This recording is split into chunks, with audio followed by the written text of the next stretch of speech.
gamle Danmark skal bestå, så længe bøgen spejler sin top i bølgen blå, sin top i bølgen blå.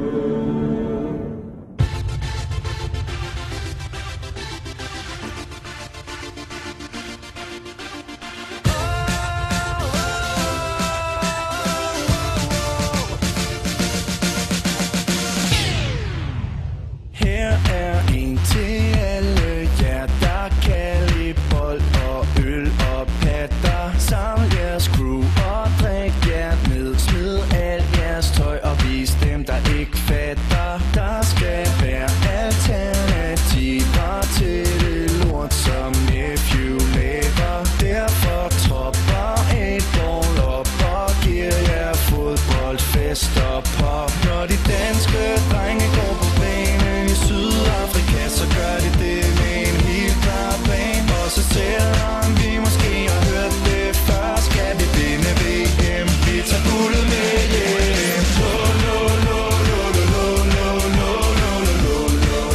Vi skal vinde VM.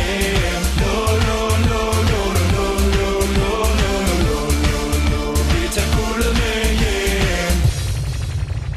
Hvorfor ser Ronaldo altid ud, som om han skal lave bøller? Drenge, læg den diva ned, imens vi andre henter øller.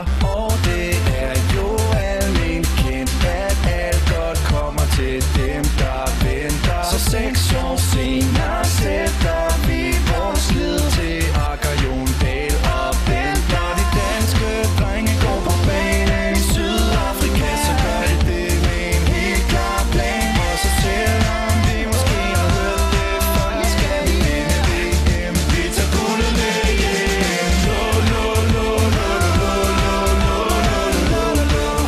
Vi skal vinde VM. Vi tager guldet med hjem. Når holdet skal stille, så ligger der fokus på dem, der spiller flot og sikker. Så derfor fatter vi ikke, hvorfor vi ikke har været i Olsens kigger. Vi går på banen ud fra den tese, hvis der græs, så må der spilles. Og når ingen kigger midt i kampen, side skal der pilles.